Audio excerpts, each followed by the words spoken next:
Okay, so first off, what we want to do is extend your right leg all the way out. Now be aware that in Pilates, what you want to always do, it's always about opposition.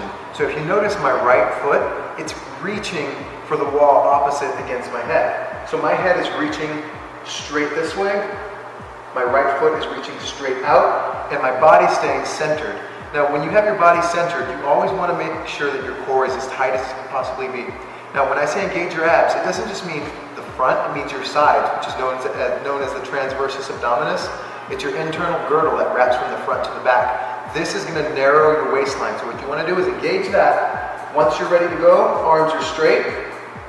Extend your leg out and up, up, up. Now never compress the spine. You always want to keep as much length as possible on your spine. You don't want to do this. Stay here. Now when you're extending out, you're reaching. This is working on your right glute, but at the same time, your left leg is stabilizing your body. It's working just as hard, so you're getting leg workout big time. Here, I'm feeling my right glute shaking. That's what you want. When you shake, you're working muscles that you're not used to working. So just reach up and down, up and down. When you're done with that, it's the same thing on the other side, just so we have the same thing working.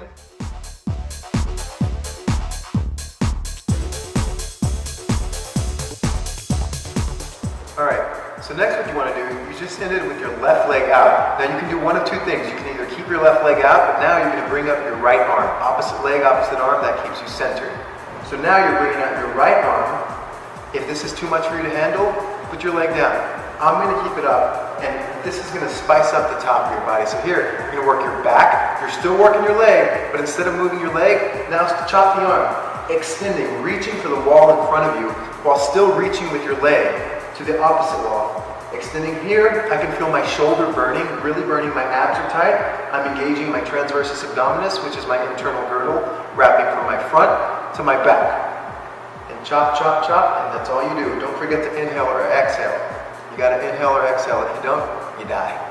Chop, chop, chop. And it's the same thing to the other side. Extend, and here we go. Chop, chop, chop. Imagine your body's being pulled apart. That's what you want to imagine. Imagine your body's playing tug of war. You're being pulled by your arm, by your leg, and chop, chop, chop, chop. If you want to get a little fancy, do leg and arm.